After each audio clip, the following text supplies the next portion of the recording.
What's going on, everybody? All right, I'm gonna play back an interview that happened. I think it was about 2 to 3 years ago.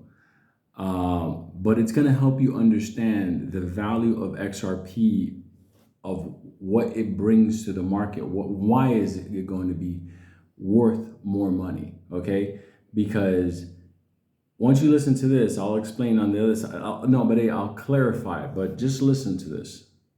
This is David Schwartz being interviewed. He's the guy that created XRP.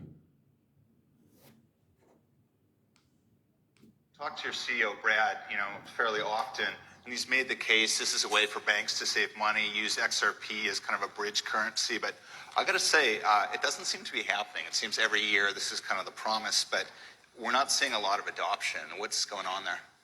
I would agree that adoption of digital assets has been a little slower, you could see it as being incredibly quick or incredibly slow, depending on what time frame you think is reasonable. I would say revolutionizing international finance is not something that you would expect to happen overnight. But it is a multi-step process, and I think the first problem that we encountered, we kind of thought that we could take a direct line to settling with a digital asset, and I think a lot of people thought that, well, now we have digital assets, let's just use them for payments, and that'll be that.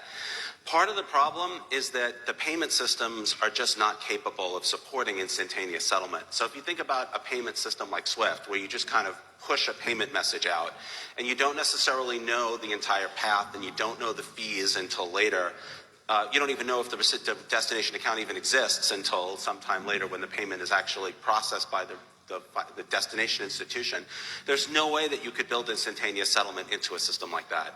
So we kind of found ourselves in this situation where if we wanted institutions to settle their international payments with a digital asset, we first had to rebuild the payment messaging, sort of the plumbing.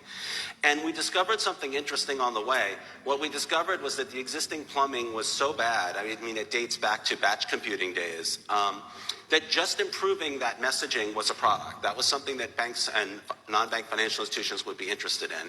And so we focused on building a top-notch payment network that can settle with a digital asset. All right. So understand something. Right now, the implementation we're talking about is the fact that the banks are finally now going in the process of being able to do settlements through digital assets.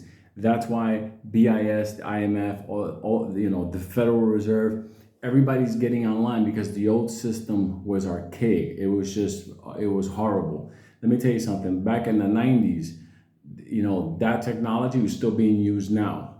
So when everything is online, because now you may think about XRP as the token, but Ripple, the technology they have for the banks to be able to do this messaging, this accurate messaging, and transferring the fund through liquidities, on-demand liquidity using the token XRP. You have to understand, once that comes online, once that switches over, because that's happening now, that NT was about 3 years ago, and you see now what's going on. We got all the ISO coins, we have now the mandates, everybody has to be on the blockchain, everybody's striving for interoperability, cross-ledger, and then the next level is gonna be smart contracts. We're here now. We're just a couple of months away from the wheel turning. When this shit goes live, there you go.